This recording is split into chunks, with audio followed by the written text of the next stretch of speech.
just gonna wait a second here. How do I already have one person watching? It must have come up or something. It must have popped up. So whoever's in the who's ever got here first, let me know who it is, so I can say hi.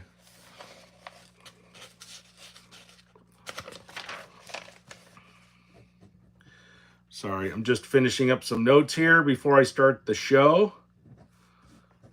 And yep. Should have done this before. This is kind of a spur of the moment thing here.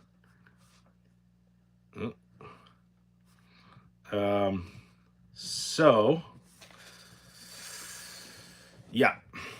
All right. I think that'll do it. One second. Let me just get my notes here. I wasn't planning on, well, I was kind of planning on going live. I forgot that I was committed to doing this every Friday, so I kind of threw this together fairly quickly. So hang tight. And I'm trying to get this all done before, within a decent hour here. So, what happened to my notes? All right. All right. Good evening, everyone. Happy Friday. Hope you all had a good week this week. I'm going to try not to overdo it tonight with the coffee. That last episode, that double fisting the coffee brews was a bad idea. I had the hot brew and the cold brew. I couldn't sleep for like 2 days after that. But so tonight I'm taking it easy. I just I got a little cup of half calf here, and then I got some Smoky Mountain. So I don't know if you guys are familiar with this product. I'm not plugging this thing. Oh, hey, somebody already sent me some money. Thank you. Crypto Rick, hey, thanks, buddy. Hey, yeah, and welcome.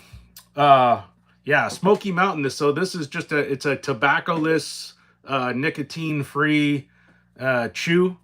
So they actually make this with, it's totally natural. It's tea leaves, what is it? Molasses and cayenne pepper. So it's good stuff. So it kind of takes the edge off for those of us that have nicotine compulsions. I quit smoking like over 10 years ago, and I still jones for nicotine. It's pretty sad. It went away for a long time, and then like for some reason, and I was a cigarette smoker, so I don't know, but whatever. I started out chewing and then started smoking, smoked for probably 20 years, and then I quit, and then out of nowhere, I just started getting these heavy compulsions to want to chew. It was really weird, and I came really close to like giving in, and then I found this product, and it's not habit. I mean, it's a little habit forming, about as much as like chewing gum. It's about that habit forming. But I'll buy like a can of this maybe once a month. So I don't do it that often, but it's a good product. It's called Smoky Mountain Herbal Snuff. Working third shift, waiting on Doomsday, EMG, 3-hour invasion apocalypse. Yeah, so that was my topic for tonight, is just bugging in, really. And then I thought I'd, spice it up a little bit with throwing in the alien invasion there, because hey, I mean, that used to be a goofy thing, but now that our government is talking about it, on a congressional floor, it's all of a sudden like gained some legitimacy. But I don't know. Yeah, you and me both exposed. Yeah, it is strange. It's strange that this like kind of the first time that our government has been talking about aliens, so in such a serious way.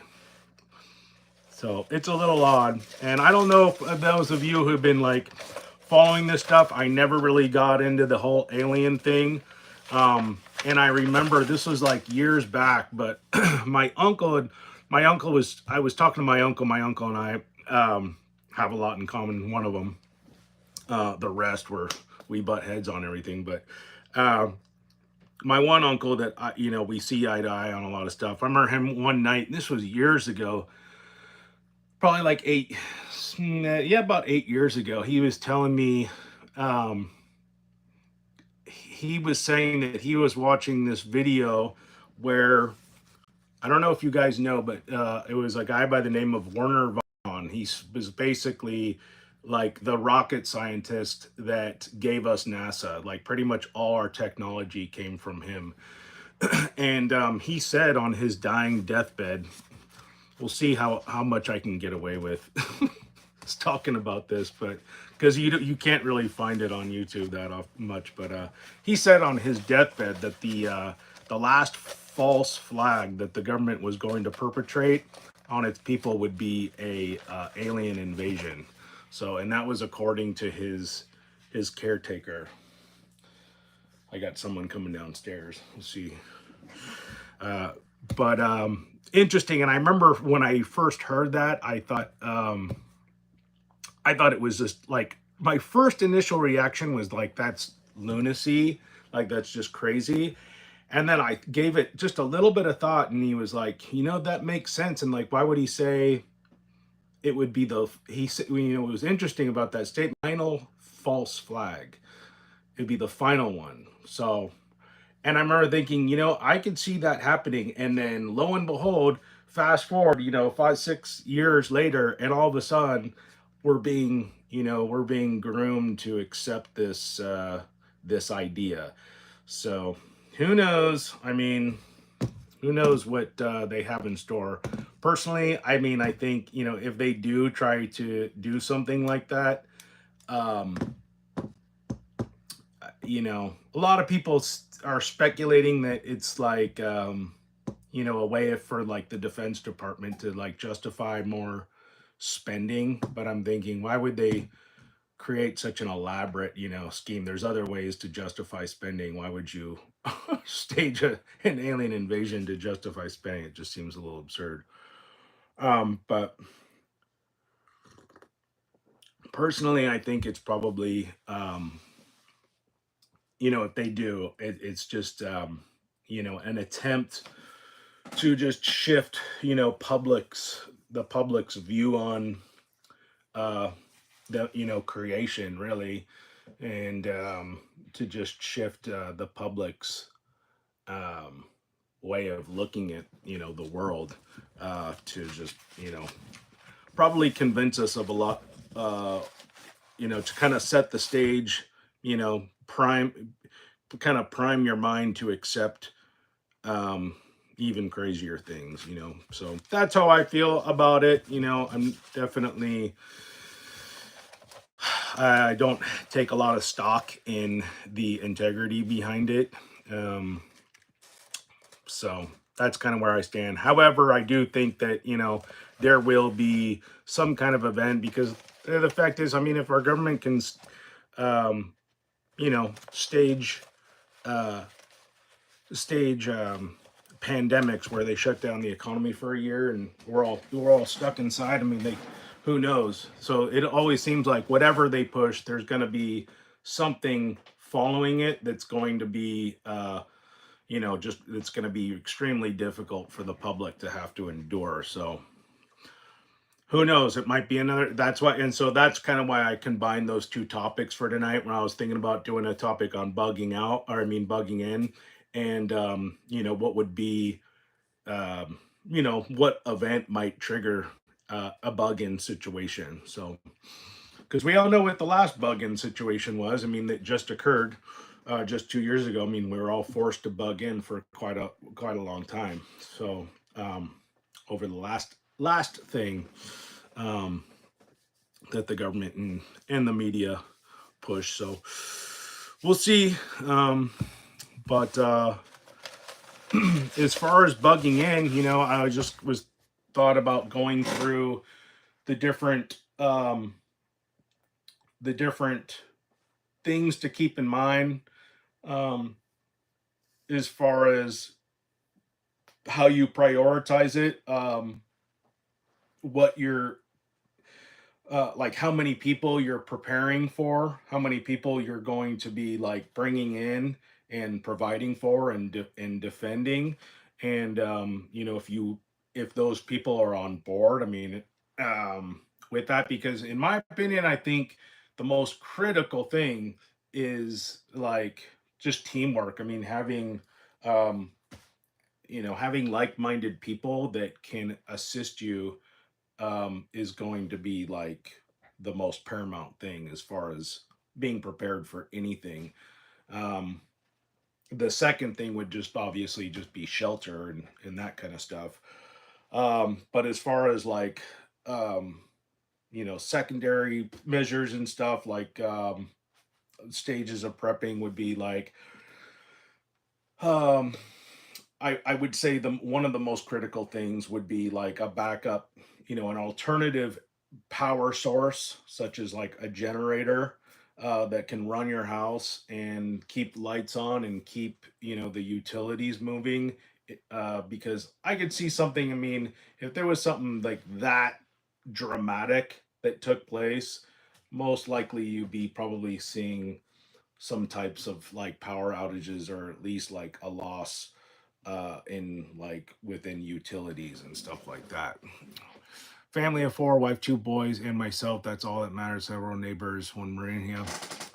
I'm gonna try to keep these live chats. One Marine, one Army, and myself can keep an eye on the neighborhood. Yeah, I mean, the more the better. Um, I know a lot of people want to like do loan. I mean, there's upsides to having just a few people, for sure. I mean, because the more people, yeah, it can be beneficial in terms of just helping out. But you if you get a bad seed, in that bunch, it can just destroy everything for sure. Or you just don't, you have somebody like within your circle that's just not good under pressure and they crack. I mean, yeah, it can make things really bad for everybody involved. So there is definitely something to be said for not having a big group. And I could see that would be like the biggest part of that is just the trust thing, because it's hard to find people that you can trust, especially in a situation, a high pressure intense situation like that. You never know. So that's why it's good to try to figure that stuff out now. And yeah, because I mean, when your government starts holding congressional hearings about like aliens like invading, man, that I mean that's some crazy stuff. It's like the other thing too. Here we are, it's 2023, and still like all the. I mean, is it me or is it like all the videos still to this day are like these grainy, ambiguous type videos? Like really, with 2023, everybody has like, like a 15 megapixel camera, and like our UFO footage is like, totally grainy and and ambiguous. You can't even barely make it out, make sense of it. You'd think we'd have some like higher grade, more compelling footage of these, of these aliens by now. So just another, kind of another reason why it's just like another layer to it, where it's just the logic of all of it just doesn't to me like add up.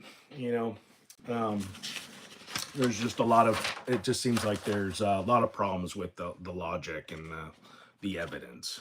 So I don't know, not too compelling to me, as far as like it being legitimate, but as far as it being like a false flag, like what Werner von Braun said, yeah, that's a little more compelling because there's actually evidence. So we'll see what happens. All right, so let's see. Yeah, I had before I get too far into it, I'll just kind of tell you I had a good week. I ended up taking the week off with the family, and we went to um, the Coeur d'Alene River and spent the week on the river. It was like really nice, good weather. Went swimming. I got a chance to use my GoPro, and I took some really good like underwater footage, like when I was in the river. And I was just um smoking the trout, like so these rivers, one of the things that our wildlife agencies, like the Fish and Game here, really emphasizes is you're not allowed to take cutthroat trout. So it's just like right now they're really trying to rebuild the cutthroat trout population in our rivers. And so that's like almost all there are. And they're just a beautiful trout. You don't see too many rainbows. You see some like on the St. Joe. I was catching them there last summer, but it's pretty much like all cutthroat in most of the rivers right now, Idaho rivers right now. So they need at some point are going to need to like put the kibosh on the cutthroat trout preservation and then start refocusing it on the rainbow trout preservation, because I'm not seeing that many rainbows in there. But anyways, but I caught like five. I think I caught like yeah, five cutthroats, and I caught a really big one like the on the first day there. So really good size big cutthroat trout. And here's like the kickers, like the best part is I was catching them on like my grandfather's lures, like these old spoons. They're the Red Devils, just like a classic spoon, like the kind of lure that you would see and you just wouldn't think twice about it, and just like that's not going to catch anything. And I was just killing them on these old spoons. I wish I had it in here so you could see it, because if I showed anybody this lure, you'd be like, nothing's hitting that. And I was hitting it. I was just killing them on it. So it was a lot of fun. I had a lot of fun. The family had a lot of fun. So it was good to get out. And I wasn't thinking that we were going to get an opportunity to take a vacation this year, because I was so busy and with like my painting jobs. And I started getting behind because some of the customers I had like really messed up my schedule, and so the time that I would have put aside for a vacation just got gobbled up because of scheduling mishaps. And so anyways, it was another scheduling mishap, and I'm like, you know what? I'm just gonna take advantage of this time and take a vacation. I was pretty stressed out though, because I don't even know how I'm gonna close this summer. I got so much work to do, and I'm just like kind of in panic mode right now, as far as like I don't know if I'm gonna have enough time to get this all done.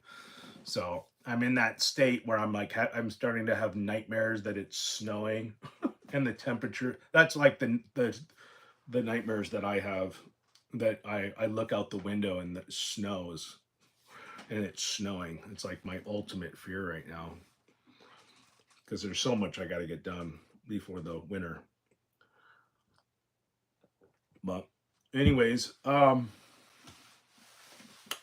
yeah, so that was a lot of fun. Uh, oh yeah, the other thing I was gonna say. So and tonight, I ended up making some chicken nuggets for my son. So like my he's like a really picky eater, and I started to notice this thing where and I've kind of noticed this, like, because I always ask like other parents when I run into them, like if their kids are picky eaters and kind of like what they're doing to solve those issues. And what I've been noticing is a lot of times it would be like the boys who are like the picky eaters. And and I'm trying to keep a eye on comments at the same time, but I'm always got to be careful about what I say here, but because I know I'm going on topics, it's going to be hard to navigate this topic without saying something. Um, Such a stupid, it's like, and it's so crazy that here we are, like, this like doesn't even feel like really like America anymore, where we're having to curtail what we say, like afraid of saying stuff on, on a platform, but whatever. But these a lot of I've been noticing a lot of these boys have been having the food issues, and I was noticing that like they one of the things like what my son will eat are like chicken nuggets. They really push like chicken nuggets. And and I'm noticing you go to any grocery store and the way and what they how they market the chicken nuggets is with like dinosaurs, like dino nuggets. I don't know if you've ever seen this, but you're not. And here's the thing, this is how I think about things, and it's true. I mean, this is how they operate. You don't see like unicorn dinosaurs or like, the dinosaurs aren't made to like to appeal to girls. They're making these nuggets to appeal to boys. And so I'm like reading the ingredients, like one of the main ingredients of these things is soy, like soy protein. It's like the key thing that they put in there. So here they are, they're making this product and they're pushing it on like the males, on the younger males, and it's just soy. And you know what soy is? Soy is just like it's an effeminizing ingredient. Like it just makes you feminine. Like literally, like if you were drinking soy, like if I started drinking soy every day, like I would start growing breasts. Like that's what soy actually does to you. And so it's just and if son is obsessed with dinosaur nuggets, we don't do chicken nuggets though. Yeah, so to me, I was like, that's it. No more of this garbage in the house. Like clearly that's what's going on. And like, is having it's stunning, it stunts their growth, it stunts like all sorts of things. It's just bad. And and the fact that they're marketing this towards males is so it's such a red flag to me. So, anyways, got rid of that garbage and started making this stuff myself. So tonight I went and got real chicken, and just I got real hormone-free organic chicken, ground it up with some breadcrumbs and eggs, and then did like and then dipped in the flour, egg, and some panko, fried it, baked it, and like they turned out amazing. So they tasted better. I made a lot more. It's probably cheaper at the end of the day, and a hell of a lot healthier. So what I think I'm gonna do, so I got that recipe locked in, and I'm gonna have my wife, because my wife has like a homesteading channel. Her, if you guys are interested, she has a channel. It's called Homestead Family Idaho, and so she shares like recipes and stuff like that on that channel. So if you guys are interested in that, I'm gonna send that over her way. So if you have like picky eaters, or you're trying to get your sons, the males in your family away from that kind of those soy infused products, it's a good, but they're only eating that. That's a good thing to do. So, anyways, I just wanted to throw that in there. But yeah. So back to the bugging in. And I'm trying to kind of recall some of the lessons. One of the lessons that I learned mostly from the last pandemic that we all suffered through as a nation, when we're all kind of forced to bug in, and the economy, was shut down, forced to shut down. Um, I remember those first 3 months, they were crazy because, uh, my wife was pregnant with our third child, and we were she ended up giving birth. um oh gosh, it was like right in the middle of it, like right when all that crazy, like right in the in the middle of the whole pandemic.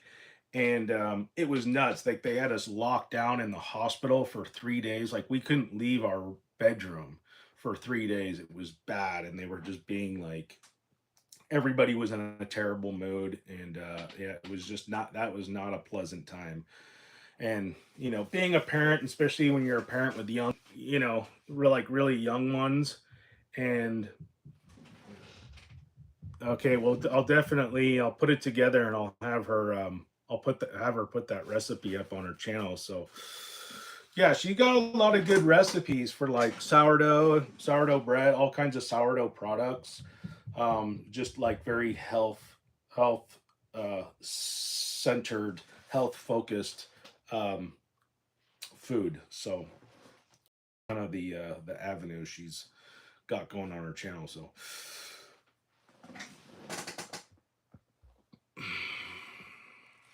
one second.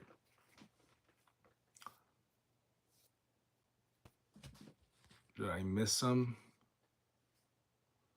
Somebody said hello. I don't know what happened to it in the super chat, but it's so annoying. If somebody can explain, like, if there's a way to, hello, Prepper, Marksman Gaming, hello. If someone can explain, if you know a way of how I can keep the comments up on the screen, that would be amazing. I can't keep it up on my screen when I'm doing a live feed. It would work if I was on my computer, but I'm doing this on my phone. So it's not really working out.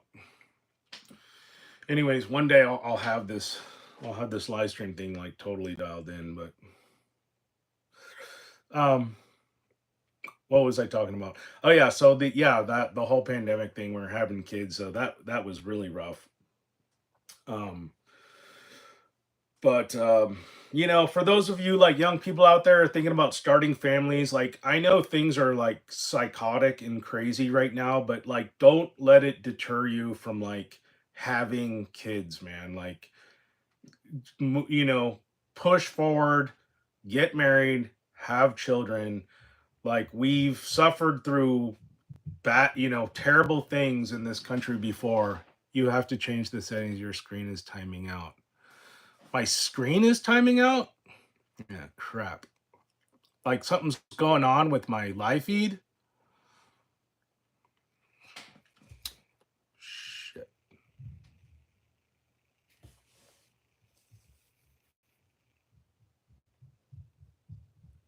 Let me try something real quick here. Hold on. No. I don't know. So is my screen stalling out? I don't know why that would be happening. Someone let me know in the live chat if my feed is pausing or stalling out.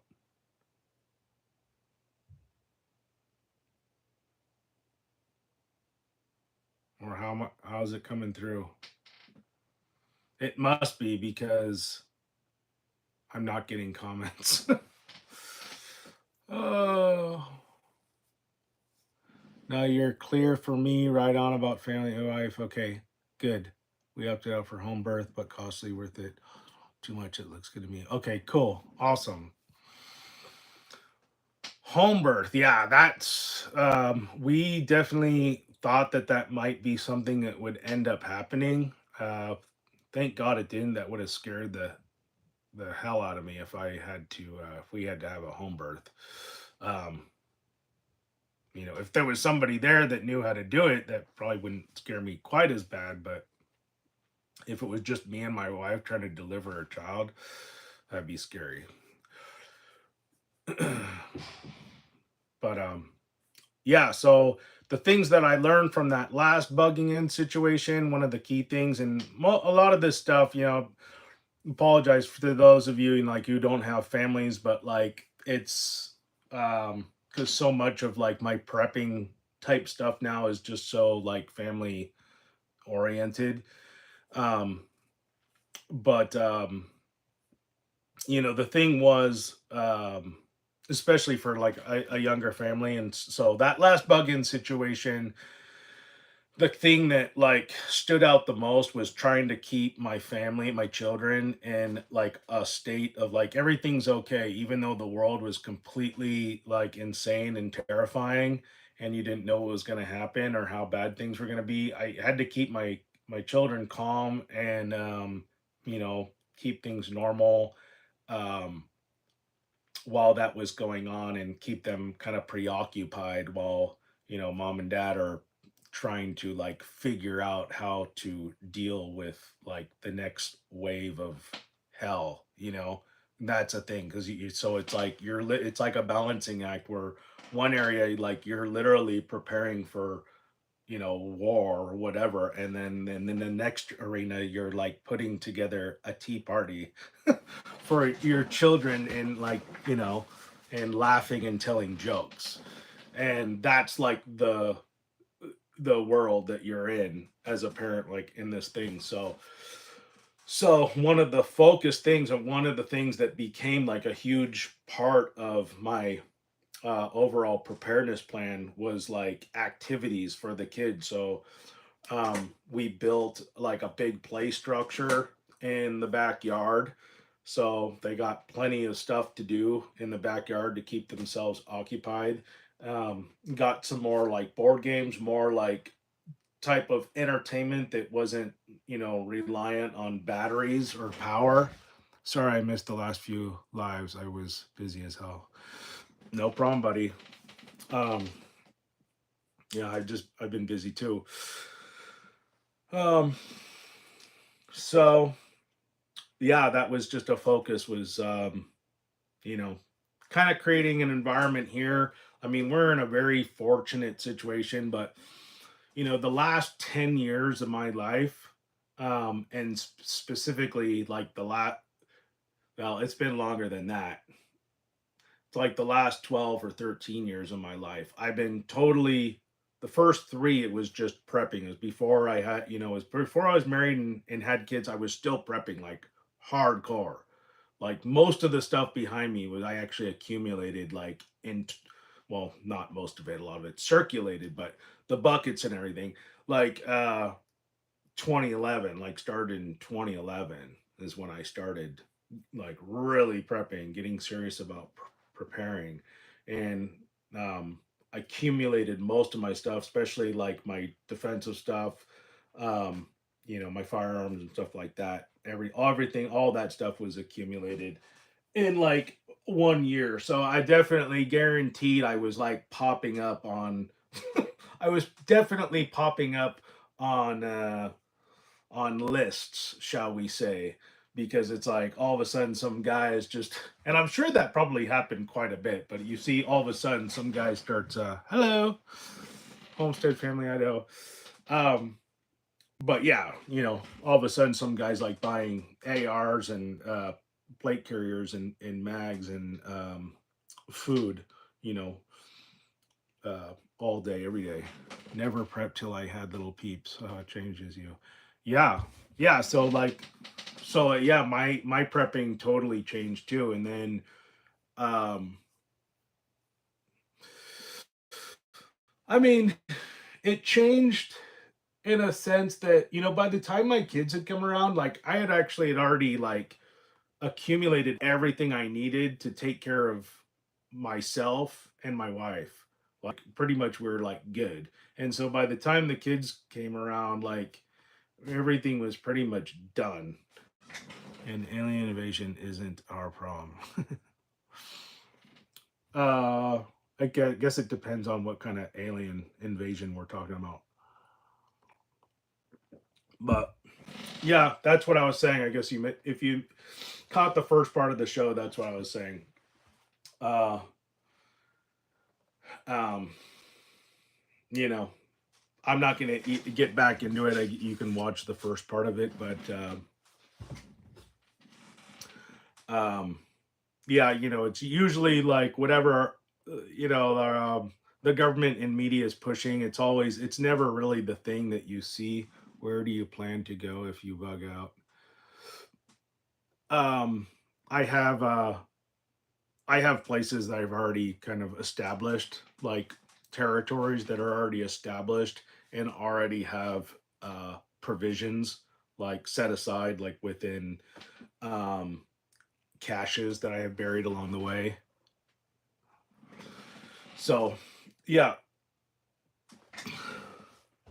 Um, so yeah, that's what I've done. I put aside like provisions, and we have like predetermined areas. But yeah, that's been the focus point, is just like focusing on the kids, keeping the kids, keeping the kids preoccupied, if things go askew. But I've said this before. I don't want to be like sound redundant, but bugging in, I think, my biggest fear is like, yeah, um, my biggest fear is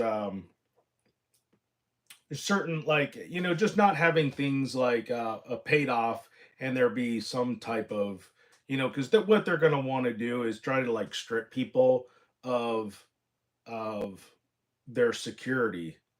They're going to try to strip people of what they have, and then try to box us in an area. That's my biggest fear. That's what I think. I've been waiting for that. I think more than anything is just, for them to have a good enough reason to say, you need to leave your house and you all need to come here. When that happens, man, I mean, I think, to me, that's like, if people ask me, well, like, what's like a bug out situation? That's a bug out situation. At that point, if they started pushing something, because like, it would be it would start out as a suggestion, right? And then within like a month they would be demanding it, and then within another month, um they would be full blown, like, it would be at gunpoint, and they would just be forcing it upon you. And from what we learned from the last time they did this, um and uh, coerced people into something and doing something, we all learned that 90% of the population is just going to get right. They're just going to get like right in on board with it. They're just going to go lockstep, right in board. Yes, sir. Whatever you say, government, sir. So we already know that 90% of the population is just going to do that.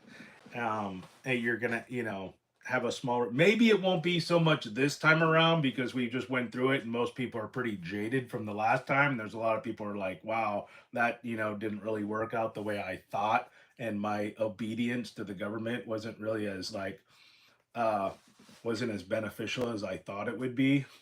But it's just, that was the thing that blew me away about the what should I call it? I'm trying to come up with a really good euphemism for it, because I don't want this live stream to be thrown out and then my channel be hit.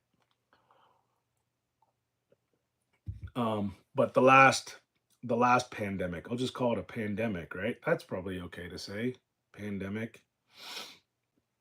So yeah, that was the thing that blew me away about that, is how much of the public scamdemic, um yeah, is how much of the public was just so like eager to like just goose step to the orders. That just blew my mind.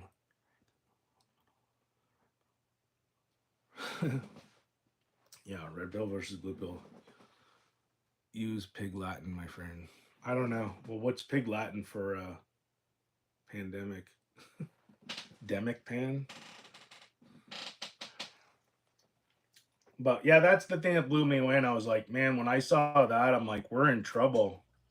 We're in trouble. I had no idea that people would be so compliant and just so eager to like rat their neighbors out, and like betray their own, like, that just blew me away. I mean, I still to this day, and I'll never forget, I was just so resentful and so angry at the people in my family that just literally took sides against their own family.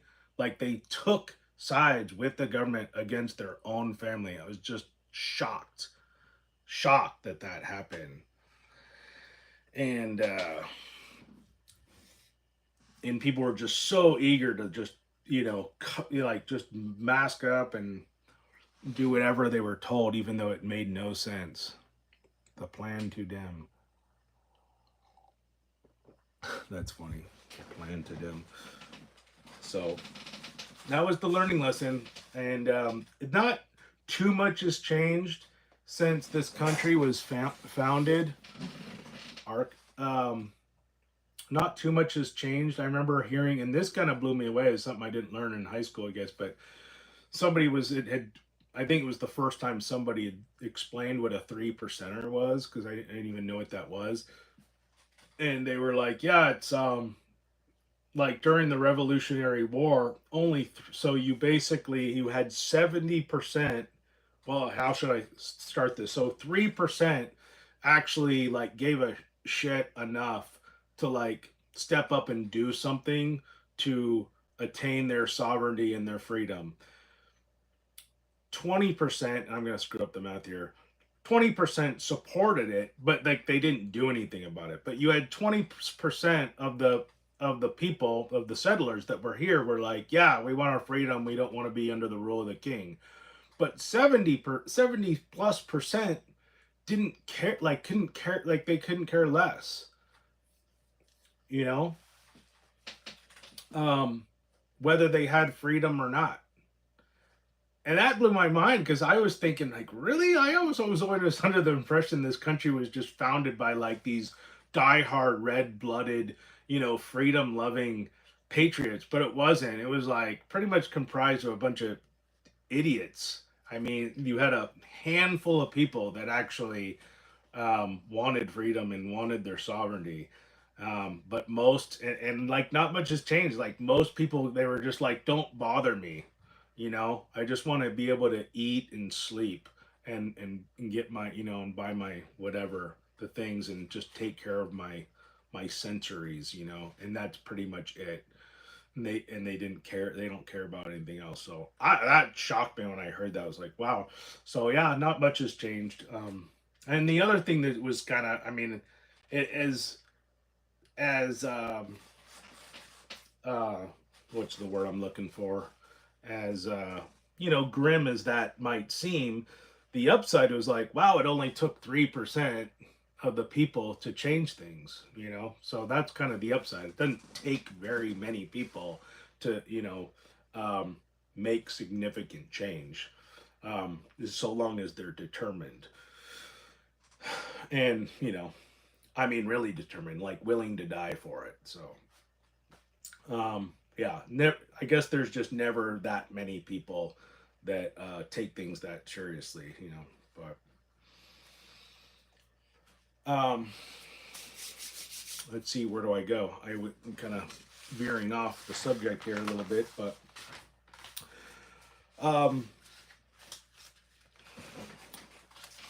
sorry, I missed that.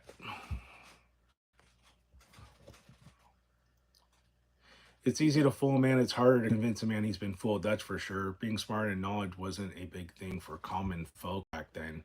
Yeah, I mean that's the huge thing that separates us right now, is just the access to information as a result of the internet has probably been by far the most revolutionary thing that's ever happened in this country, for sure.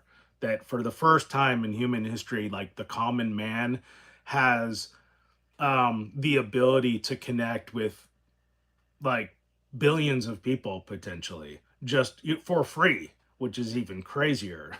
you know and that's huge.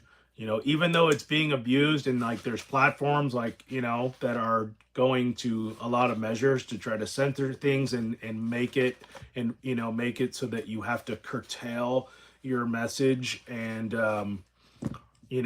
just doll it up, and in such a way that you're barely communicating your ideas.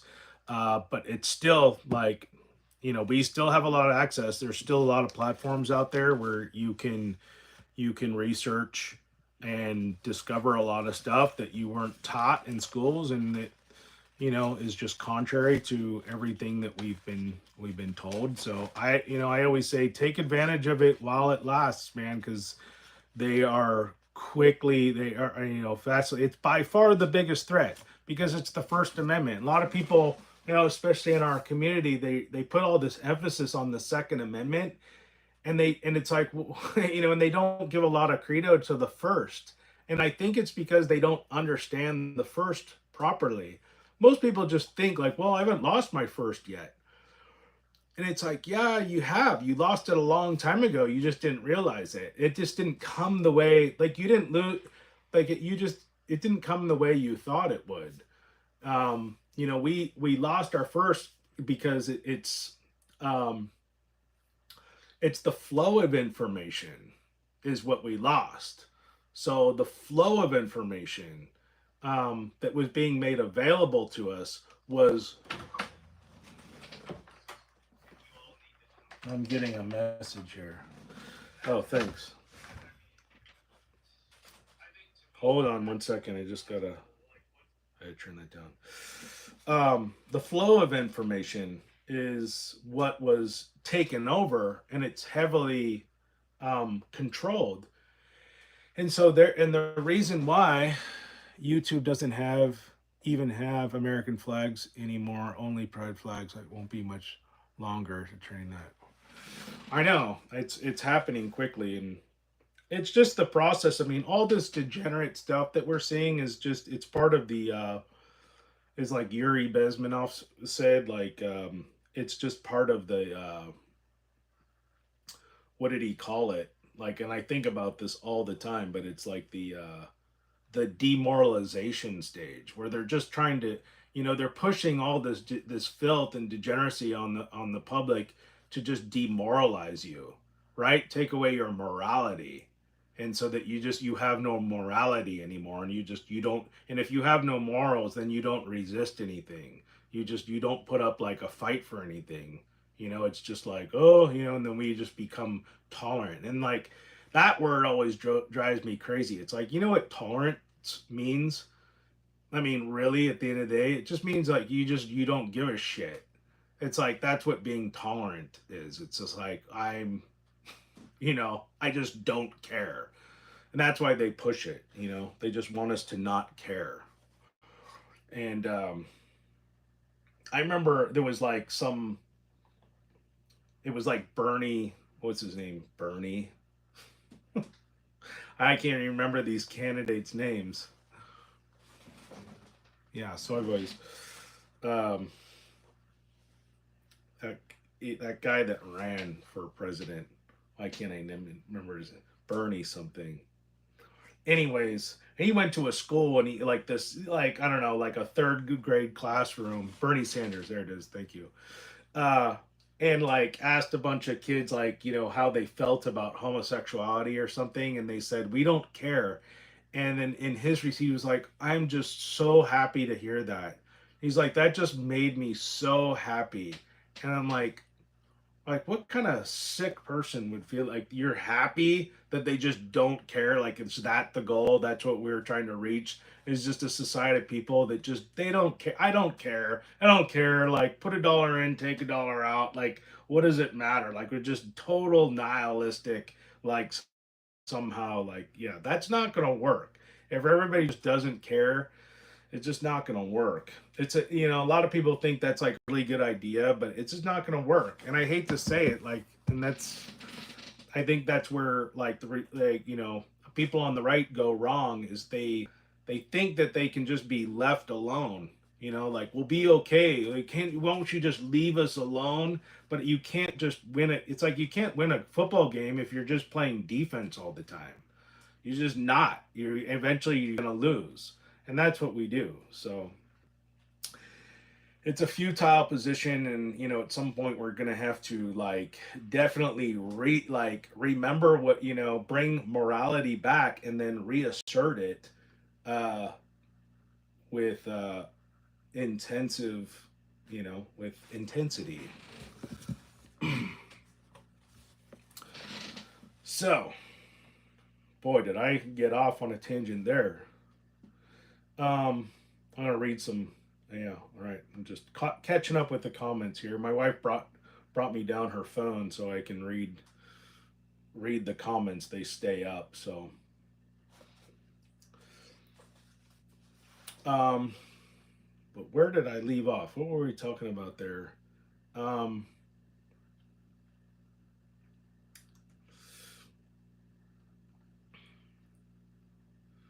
Sorry, I'm just reading some of these comments right here. I'm trying to remember where I left off, where I went in that subject. Yeah, so it's the access to information. It's by far is the biggest, and the reason why, and I put it to and this is something I just I always tell people to sum it up real briefly. I say this, I go, you want to know why, like real quickly, why the First Amendment is more important than the second? I'll tell you why. Because your guns are useless if you don't know who your enemies are. If you don't know who the threat is, and if the people, if you're the threat controls the message, they're obviously not going to tell you anything. They're going to keep you in the dark. So if you're in the dark about everything, then what good is your defense? You're just going to end up defending yourself and probably destroying the wrong people. That's where we're at, and that's why the first is so much more important than the second. Because if you don't know what's going on, and you don't even know who your enemies are, and you don't know what the stakes are, anything, if anything, then your guns are just going to be a huge liability. If anything, it's just you're going to be dangerous, and you're going to end up doing more harm than good. So that's why the founders made it's like knowledge is the key. Like it's the key to everything. Um, and if you don't have it, and that's how we lost it. A lot of people just assume that like the First Amendment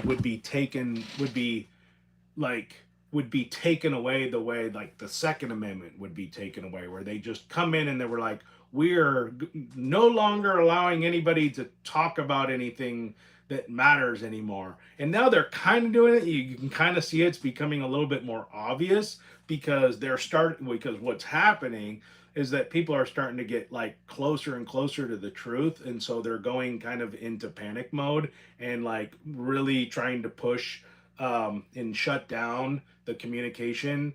But they have, as quickly as they can, but they can't, but the faster they move, the more obvious it appears. So they're definitely losing their touch as far as like their propaganda and the way they've been like swindling us. They have lost their edge for sure. I mean, that's what it appears to me. It seems like, from my standpoint, it definitely looks like the powers that be are like they're in panic mode. There's panic. You can tell that there's panic because things are happening quicker, and the messages that they're putting out are a lot. They're just not as like coiffed. Like they're not as smooth and as they used to be. Um, so yeah, they've just kind of been easing us into it, and then all of a sudden they just turned it up, and I think it's because the internet totally changed everything. And I can't see, the only thing that kind of trips me out about that is like how they didn't see that coming. You know, how they didn't see that coming when they were like, yeah, let's give everybody the ability to like have a platform and speak their mind. Like, I don't know how they didn't see, you know, that the truth and like red pill movement starting and people going, wait, what happened? Like, what is this piece of history that I've never heard? And people getting into that. I don't know. I don't know how they didn't see that one happening. Uh, because and the reason why is because they went to so much control. I mean, they went to so much effort and energy. That's why they're banning TikTok. Yeah. And if you notice, and hopefully I don't forget this, but before I'll finish this point, but uh yeah, I don't know how they didn't see that one coming. I mean, especially considering how much energy and they've put into it for the last 100 years, like controlling the news and everything, um, because they knew how big of a threat it'd be for, and how important it is to like control, the public's view of everything. And to just give that away to the internet is just so against the grain to everything what we've been exposed to. But yeah, back to the TikTok thing. And I don't know if you guys have been noticing this, and this is the only reason, like one of the only reasons I'm even talking about some of this stuff right now. But, and I don't know if you guys have noticed this, but YouTube has really seemed to have like loosened up um, their restrictiveness on speech. Like, I've been watching channels where I'm hearing people say stuff that would not have been approved before. Like, people are starting to be able to talk about a lot of more stuff and other things that are popping up, not only like on YouTube, but on Instagram and Facebook, like stuff that like they never would have allowed, like you never would have found it. Like, you could have went searching for it and you would have never found it, especially stuff that was surrounding the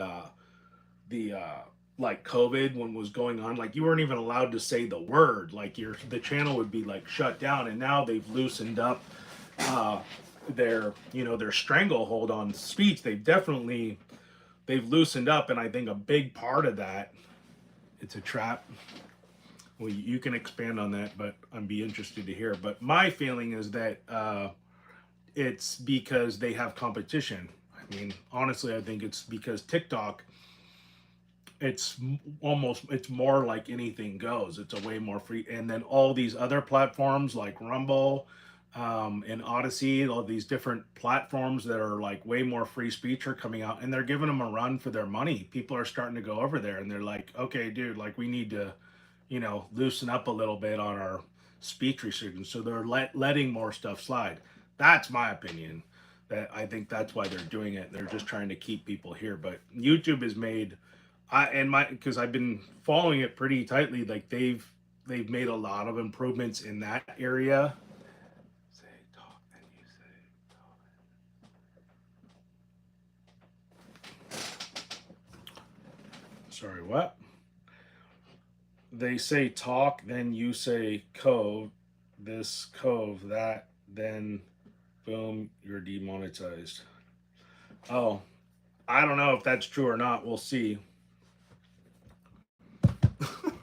I don't think that I think they give you a strike first, but I haven't received a strike, and I don't think, like, I'm not saying anything, like, because I've listened to I've listened to other channels say like um you know, far more controversial stuff than I've said, uh, and get away with it. I mean, think about all the like anti-LGBT stuff, T whatever stuff that's been said on you that gets away. That's, you know, gets away on YouTube. You want to know, and this is crazy. Like, one of the biggest platforms, like the biggest advertising contract that Facebook has, you're not even going to believe who it's with.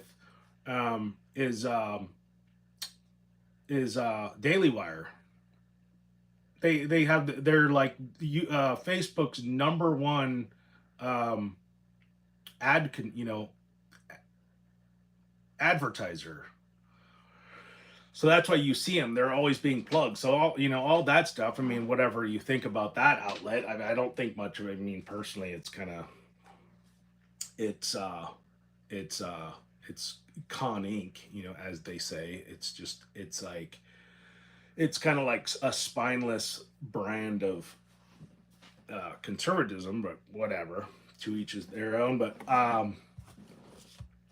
not, you know, but still, it's still like, you know, it's still an outlet that gets pushed to the top of all these platforms. So I don't know, it just seems to me like they've loosened up a little bit. But hey, y'all, I'm in the Southern Oregon region and looking for some like-minded people, any groups, you know. No, I just personally stay away from groups. I've said this like a lot of times. Just don't join groups. It's not worth it. To Rumble soon, like. I have moved to Rumble. I have a channel at Rumble, but it's I have a really difficult time uploading videos. I'm not sure what's going on, and I can't. And I've looked up information on how to put video, like put my videos up, but like it takes. I don't know what's going on. Maybe I need to reformat my videos so that maybe the streaming platform over there is, you know, lower end. So I need to reformat my videos to a lower grade so they upload faster. I'm not sure. I have a suspicion that that's probably what's going on, because it takes days for me to upload a video on my channel over there. So yeah, I mean, needless. So I have a channel over there. I might start trying to do like live streams over there, and then that way I'm not just like tripping over my words on these live streams. I could be a little bit more free, but I don't know. Um, I'm trying to keep it pretty. Like to me, I don't know. I think I'm keeping it pretty. I think I'm keeping it pretty neutral as far as what I'm saying. I don't think that what I'm saying is too controversial. You know what's crazy that blows me away is that there's people's names that if I just said their name, like their first and last name, it would get me shut down. Like that's what's crazy. There's a handful of names that I could say that would just be like like an instant shutdown. Instant demonetization. Um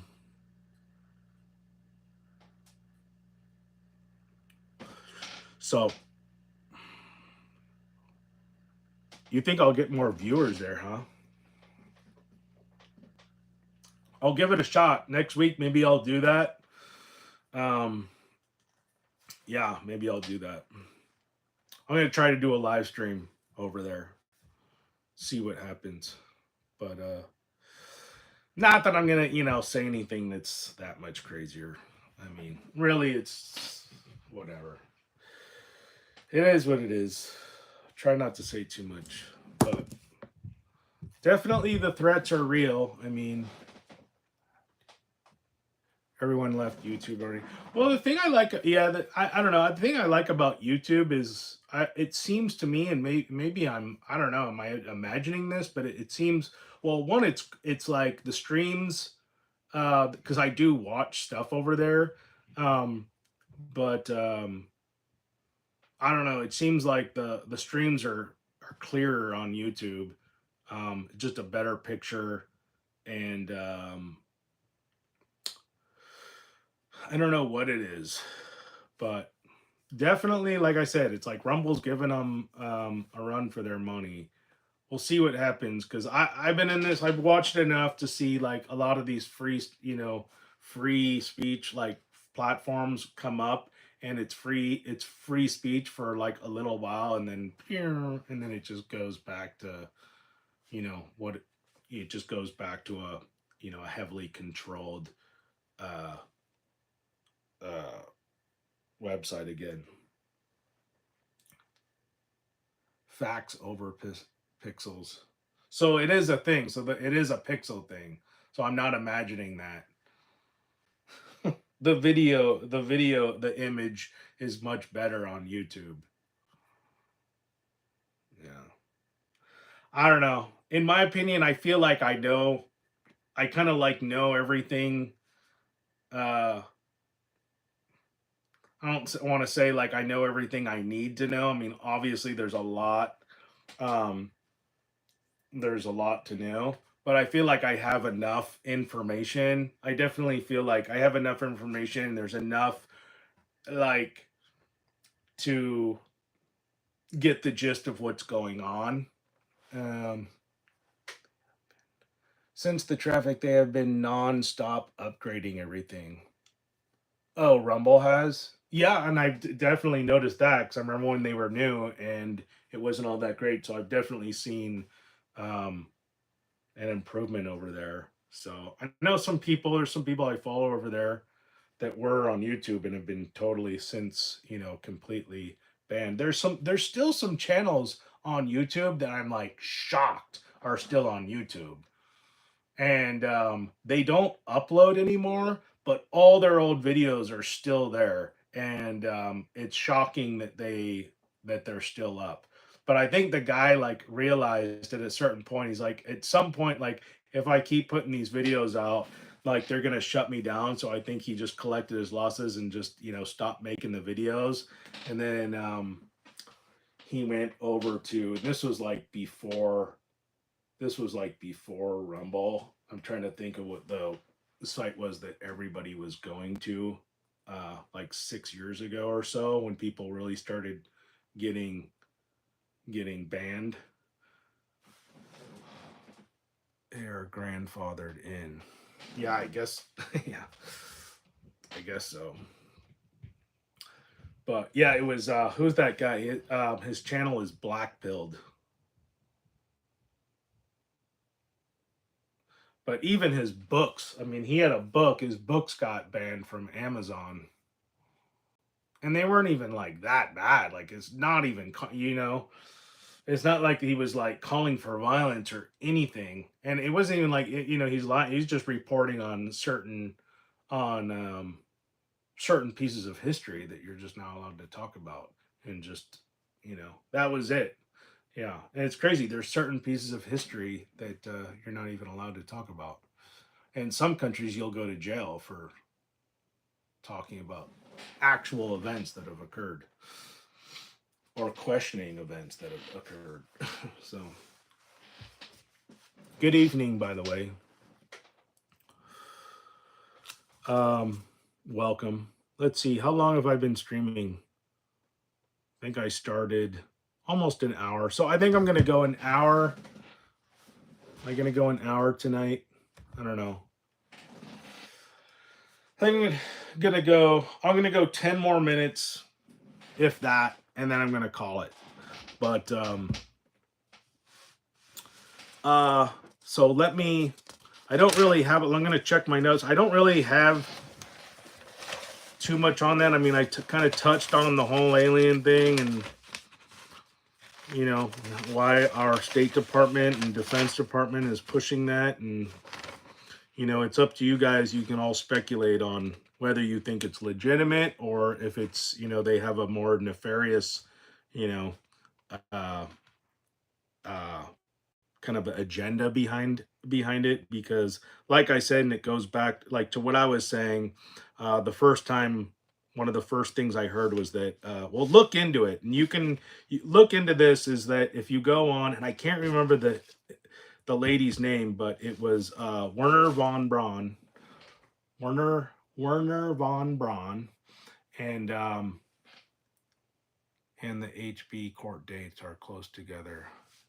I don't know what that is, but the HB dates. But anyways, for those of you who are interested, you can go over to like Rumble, and you can look up Werner von Braun alien invasion or alien whatever caretaker, something like that. Do a search, and you'll see the lady's name, his caretaker, and she talks about it. She was talking about it, but he was speaking about he was saying that it was going to be the last.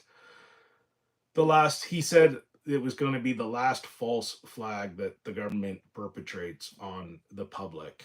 And the thing that was kind of ominous about that is he said it's the last. So it's like, what the heck? And it seems like and it seems like, yeah, that would be the last, because it's like, how do you top an alien invasion? How do you top that? I would think that would be the last flag. I don't think that we'd be dumb enough to. I don't know. I hope to say that. I say that now, but I hope that we don't accept anything crazier than that. It seems pretty crazy. Not that I think that it's that like out. I don't think that it's that out of the the realm of possibilities that there's intelligent life outside of us. I mean, it's totally possible. What I'm saying is that the evidence that we have available is not compelling enough.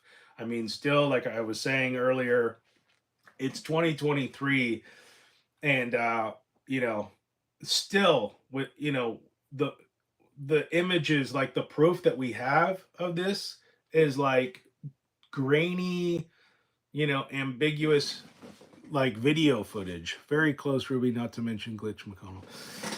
So yeah, I'll believe it if I see it. If I really, I mean, you'd have to really go the extra mile before I believe that. So we'll see what happens. What was crazy was that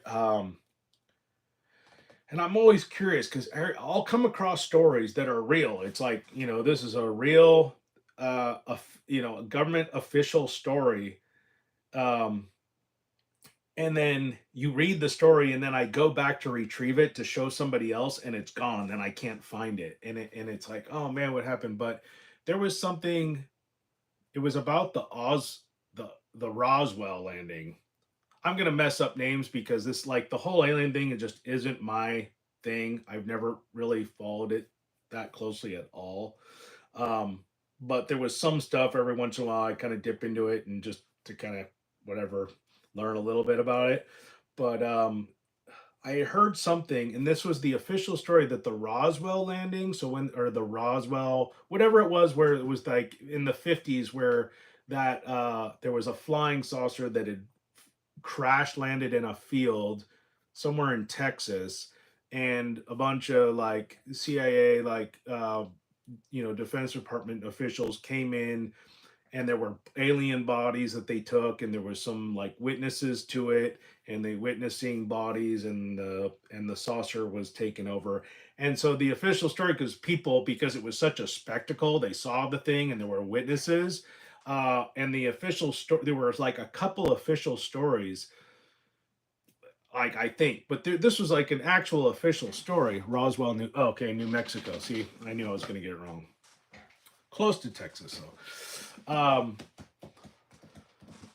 Um, and then one of the official stories was it was a weather balloon, right? And that was kind of like the status quo that they started using for every alien invasion. Oh, it's just a weather balloon.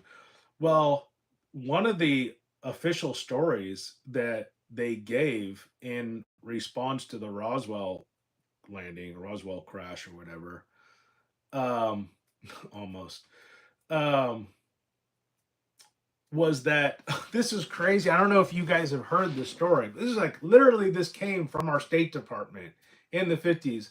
Was that Russia had created a flying, like a basically a flying saucer. This is nuts. And this like literally came. This was like a story that came from the State Department, that Russia built a flying saucer, and it had like, it looked like a saucer, but it was just propelled with like regular propellers or whatever.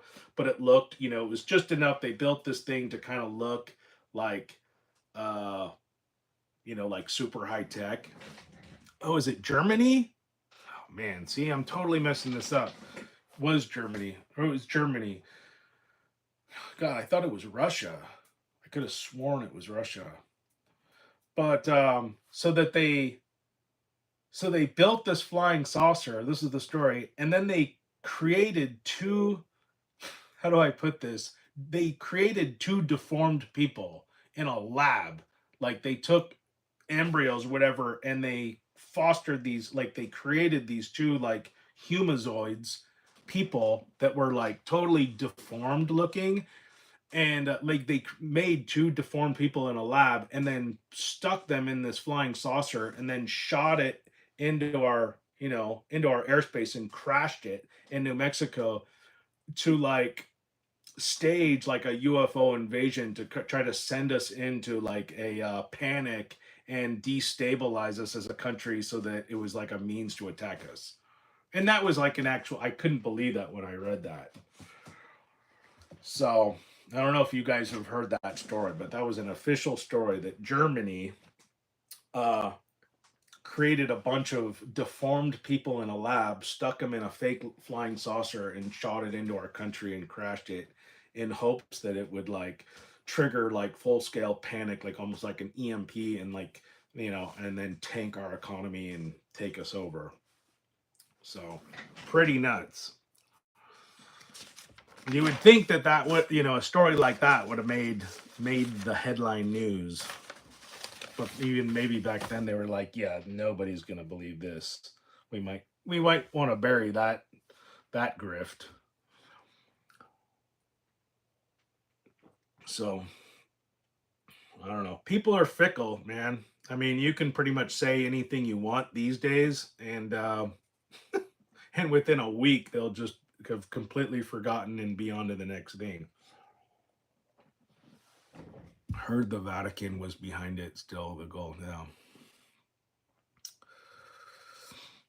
Yeah.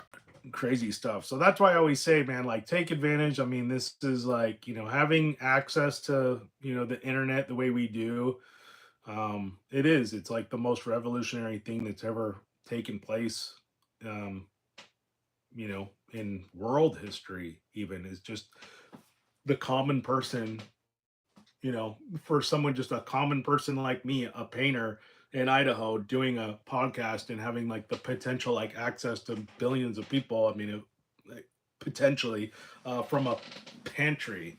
That's just crazy. That's just completely crazy to me. And for free. I don't even have to pay for it. So, um, yeah. So, as far as the bugging in thing, I mean, I would say, that's where I'm at as far as like my preparation, where I'm at. The first thing for me, I always emphasize this, is paying off your debt. If you can pay off your debt, um, that's a whole nother subject for another day. And I'm not an economist, but if you can do it, I figured out a way to do it, and I'm just like a painter with like mediocre intelligence, and I figured out a way how to get out of debt. A lot of it is just impulse control. You guys are getting this for free. Yeah. You guys are getting this for free. Enjoy it while it lasts. I might start charging for Prepper Pantry podcasts. um so anyways, that's how I put it to people. I just throw it out there. I go, listen, like, pay off your debt. And when I say pay off your debt, pay off your house, pay off your vehicles, pay off your credit cards, in that order. Um, and then start saving money, put money away. Triple P, IFG, pay. I don't know what that means.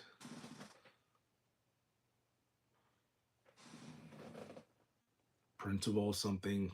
I don't know. And then once all that stuff's done, you've paid off those things, then you can start building your assets. Once you've stayed off, dude. LFG. I'm like, I'm 47 years old. I have no idea what all these different abbreviations are. You're gonna have to work. Just gonna have to spell it out. Um. Anyways, yeah. Where was I? It's getting late. I'm already past my 10-minute mark. But yeah. As far as bugging in, pay off your debt, get all that stuff paid off. Let's freaking go. Oh, gotcha. Nice. Pay off your debt. Do that stuff first. And I say that from experience, because I ended up, like, if you have a bunch of preps and they're all in a place that isn't like secured, financially secured, you're just gonna lose all that stuff. Prepper Pantry podcast. Yeah. Yeah. And it just worked out this way because my router is over there. So I have a better internet connection down here, and it's quiet. This is like the only part of the house that's like quiet. All the crazy activity, family stuff is going on upstairs. I don't think you can. I don't know if you can ever hear it, if the microphone is picking up on it. But I have like kids are just charging back and forth throughout the show. I can hear them. Anyways, what else? So yeah, get that stuff off before you start. Really packing stuff away. That doesn't mean like you can't start putting food away and stuff like that, but from somebody that like owned a home and I was just paying a mortgage, and like the second the economy took a hit and I couldn't I mean, and I couldn't afford the house. I mean, that house, they just straight up kick you out of the house. I mean, they can. They have all, they have total legal right to just come and kick you out at gunpoint if need be, So I just knew that that was like not a viable situation to have my shelter in the hands of somebody else, especially a banker. It's like the last person you want to like be in control of your shelter situation is a banker. So learn my lesson there, and it's totally achievable. I think a lot of people are like, gee, like pay off a house. The thing is that you know, um, our first house was like it was a little over 60 grand. um Split two ways, that's like not very much money. So yeah, you can buy junker houses. You can go to a really nice, I mean, this is why I say go to a really nice area, like a safe area. It doesn't have to be, there's a lot of safe communities, safe areas that aren't rich areas, but you can find a nice safe area that there, and there's lots of like little towns, that are safe, but they're not wealthy, and you get a starter home there for cheap, and shit, my house I'm in now was 480,000. Yeah, well, that's what happens. And I think everybody wants they want more than we got accustomed to like this lifestyle where because we can afford the payments, then we can afford the lifestyle, that it's like, oh yeah, you can afford the payment. Everything is just like you look at things in terms of like payments.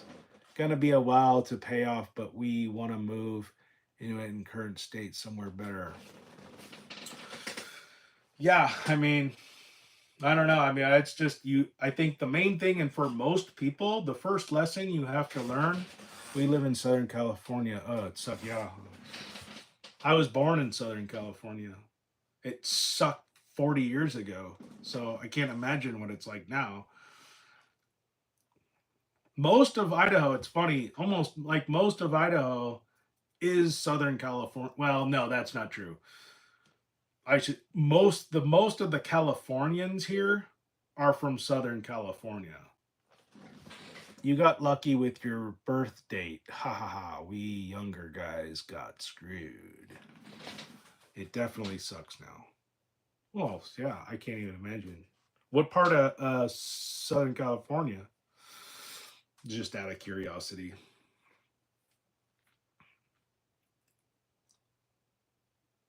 Yeah, I know truck is 90 grand for I know, insane.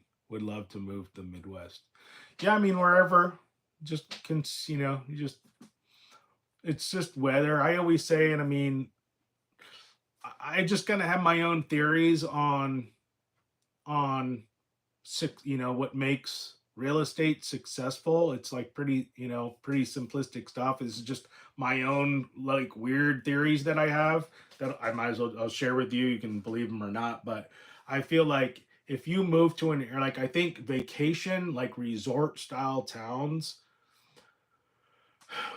and and this isn't just all of them, but that it's a key component. Resort style towns, North San Diego County, about 35 minutes north of San Diego, south of near Camp Pendleton.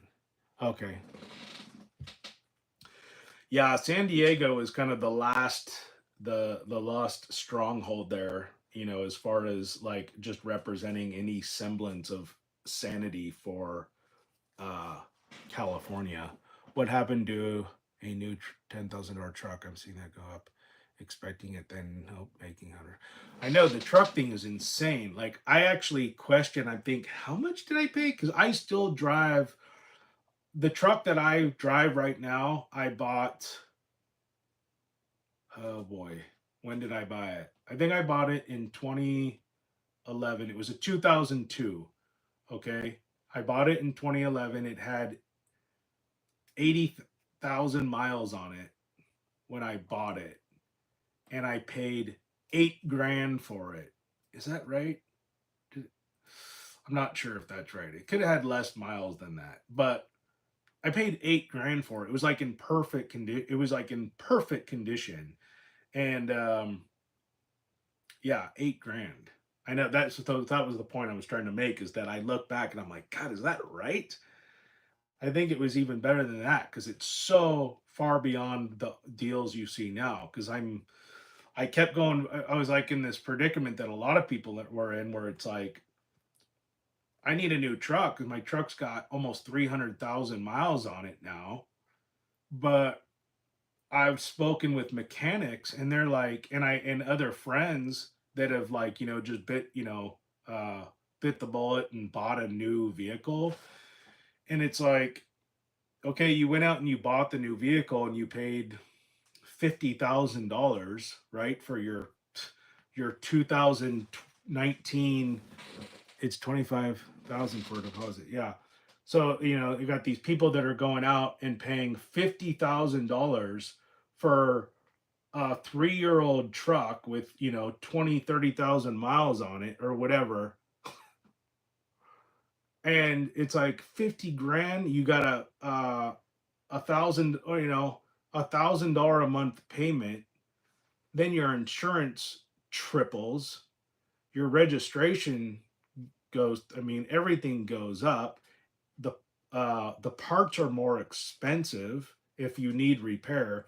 They're breaking down more often because the quality of work is going down, because the quality of uh, our employees is going down. So that's becoming a problem. The parts are becoming less available because they're buying a new vehicle is just, it doesn't make any sense. There's no lot, like, there's not a winning edge to it. The only incentive that you would have for buying a new vehicle is image. That's it.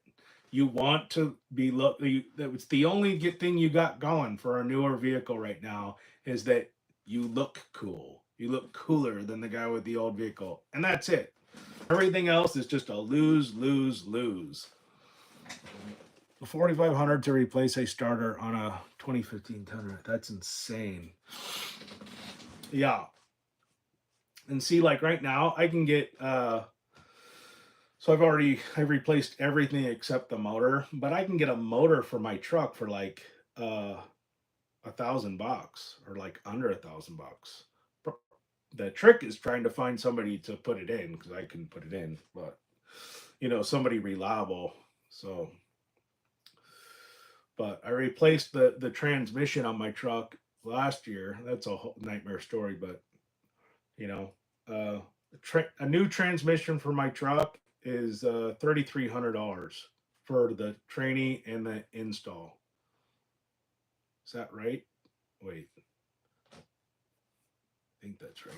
I paid 32,000 for my truck here, and so yeah, and it's funny because the California trucks are desirable here. So usually, like, people, like, if you're looking for, a used truck here, like on Facebook Marketplace, um, people will usually put like California owned or whatever in the listing, because it means no rust. Cool one day. I'll look cool one day in my old truck, probably around 2016, bought with 27,000 miles on it 5 years ago. It's a deal. Yeah. Yeah. Yeah, I don't know. So the mechanics that I've spoken with, because I asked them once, I'm like, what should I do? Like, I got this truck, like the motor's about to go out, the transmission's going out, the rear diff is going out, like everything, what do I do? Um, and they're like, keep fixing it. Because I was like, should I buy something new? And if I buy something new, what do I buy? And the guy's kind of like, don't, he goes, well, the first thing he says, he's like, don't buy Chrysler. He's like, don't buy a Dodge. And then he's like, and don't buy a Ford. And he goes, you buy a Toyota, it's the most reliable, but you're going to be, you know, getting 10 miles to the gallon. And it's like terrible gas mileage on like the Tundras, the V8s. or even the V6s for that matter. He's like, but as far as reliability, that's your best bet. And then, it's pretty much, he's like, yeah, GMCs, but like everything, all the newer stuff, it's so, you're talking like 45, $40,000 over MSRP on some of these vehicles. Yeah, and like all these economists, man, it pissed me off. I know a lot of these guys that were like that have economist like shows where they were saying, "Oh, hold on, it's gonna come crashing down because like these dealerships are gonna get flooded with new inventory, and then like they're gonna get saturated, and they're just gonna be trying to get rid of all this stuff," and that like never happened. Our dealership like still, I think the last time I went there had like maybe two like new vehicles on the whole lot. Everything else was used, and and it was just junk, and it was overpriced junk. So it's weird, man. It's definitely a subject that not a lot of people are talking about, and um because like we're literally, I mean, I had this feeling we're almost like we're getting to a point where um you know the like you're not going to have transportation. It really feels like they're ushering us into this, you know these fuel efficient car, like this is their way of just weaning us, and tapering us off of fuel efficient vehicles. Like one, will stop making them, which is easy, we just stop buying them, um, from China, and two, will just make them totally overpriced. But that just comes with the with just the low inventory. The price just goes up. It's just part of the deal. So, but the fact that like yeah, the vehicle market, man, it's like um, has just remained so terrible for so long. And it's because there's no new vehicles entering the scene. It's just not a lot. It's just and yeah, in my opinion, that's what it seems like. It seems like it's just an attempt to get us away, get us out of um, fossil fuel vehicles, which is what they keep saying they're going to do. So I don't know. For right now, I'll tell you right now, like my old truck, my '02 Chevy, it's like it's kind of a godsend because the parts, because I've spent so much time the last couple years hanging out in mechanic shops and just like talking to mechanics and getting their views on things and stuff and the stories. And it's like I kind of see like the position I'm in. It's like, yeah, I mean, and the downside for me driving the older truck is that believe it or not, like it weighs heavy on my business, because not that I'm driving like a total junker truck or something, but for sure, like when you show up to go like do an estimate, I got to go sell a job, and I show up in an older truck, people think less of you, you know. Um, and it can go both ways. Like if you show up in a big, electric cars are the way to keep them, are a way to keep you from traveling, especially if there's no power. Yeah. So, but yeah, I mean, I don't know. That's just a subject a lot of people aren't communicating too much on, the vehicle thing. But talking to all the mechanics, they're just basically saying, I mean, a lot of these cars, like especially the Jeeps, a lot of them, they're like, we have Jeeps that have been sitting in their yard for like over a year just waiting on parts because it's so difficult to get parts. Um, and like and the difference is like I can go and I can get like, right, like I was saying, like I need a rear diff for my truck, I can go out and find a rear diff, right? Like it's easy for me to go find a rear diff. uh but for a mechanic shop it's not, because they can't just go on Facebook Marketplace or Craigslist or something and buy a rear diff and put it in your truck. They have to get a certified rebuilt uh diff. And So therefore, they're on waiting lists for those parts. They can't just put a whatever aftermarket diff in my truck. So that's why they're subject to that. But that's why, and I think it's critical. And that's, one, you learn how to do these skills, or two, you meet people that know how to do these kind of skills. And I think that's like a huge thing, is like knowing how to work on your vehicles is going to be like the golden uh trade, man. It's gonna be like gold. My mechanic lets me find the parts. Oh, you're you're lucky. I mean, there's like a kid in my street who says he can do stuff. I whatever, but he can't. He's I think he's more of a mechanic in his mind than he actually is. But I sometimes buy parts from him because he has access. He has better connections, but he's not a very good mechanic. He's okay, but I definitely won't trust him with replacing a transmission again. That's for sure. But yeah. Anyways, I think that's going to do it for me tonight. Hope you enjoyed the show. I hope I kind of stayed. It was somewhat entertaining. I don't feel like I stayed on topic very well, but I made it as entertaining as I could. It's Friday night. I've had a long week. But like I said, I said I'm going to try to commit to doing a live stream every Friday night. So hope you enjoyed it. Next Friday I'll be back. I'll be a little bit better prepared because I just got back from a 5-day vacation, so I kind of threw the notes together for this show kind of quick. But so next week I'll be back Friday to do this show again. Not sure what the topic's going to be, but thank you for everybody who joined me and watching the show. Crypto Rick for just keeping the live chat going as usual, and for your donation there. Appreciate it. Always appreciate the donations. And to everybody else, I'm gonna mess up names, but Chivo and who else participated here? It's like Crypto Rick. Nunya Business, Clifford, Homestead Family Idaho. Hopefully you're still awake. I'm coming to bed soon here. Colt, Jerry Martinez. I don't know what happened to you, but you were here. Thanks for chiming in. And yeah, exposed to radiation. So thanks for everybody who participated in the live chat. That's huge. It keeps it going. Sometimes it's a little distracting, but it definitely makes the show.